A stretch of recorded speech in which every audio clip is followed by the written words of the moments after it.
এবার আমরা আর কোনো উপদেষ্টা বানাবো না, সবাই দেশটার একটা 12টা বাজায় চলে গেছে।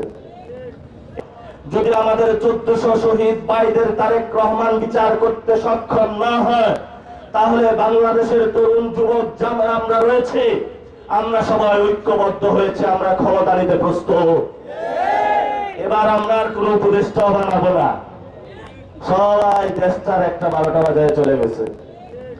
এবার হলো একটাই অ্যাকশন, তরুণরা পুরো বাংলাদেশে যেভাবে ডাকাতদেরকে ঠেকিয়েছে, এইভাবে নিজেরা ক্ষমতায় গিয়ে নেতৃত্ব দিয়ে বাংলাদেশে চাঁদাবাজি বন্ধ করবে, টেন্ডারবাজি বন্ধ করবে, তরুণদের কর্মসংস্থান ব্যবস্থা করবে, ব্যবসায়ী ভাইদের উন্নয়ন করবে, পুলিশের সংস্কার করবে, ব্যবসার সংস্কার করবে, মিডিয়ার সংস্কার, আপনার মা বাবার চিকিৎসা নিশ্চিত করবে, আপনার যে সন্তান রয়েছে তার চাকরির ব্যবস্থা করবে। যারা সিএনজি ভাইরা আপনারা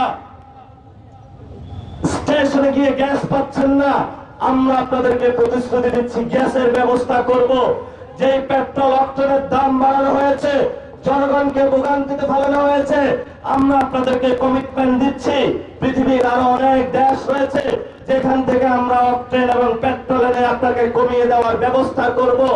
এবং আমরা আপনাদেরকে বলতে চাই, সিন্ডিকেটের কারণে উত্তরবঙ্গের যেই 10 টাকার সবজি ঢাকায় গিয়ে 100 টাকা হয়, আমরা সেই সিন্ডিকেট বন্ধ করে 10 টাকার সবজি আর 10 টাকার যাতায়াত 20 টাকা আর 5 টাকা লাভ 25 টাকা আপনাদের হাতে ইনশাল্লাহ তুলে দিতে প্রস্তুত আছে। এটা কি কোনো কঠিন কাজ? খুবই সহজ কাজ। 10 টাকার উৎপাদন, 10 টাকা যাতায়াত, 5 টাকা হলো লাভ, অনেক লাভ, আলহামদুলিল্লাহ। সিন্ডিকেট সব বাদ।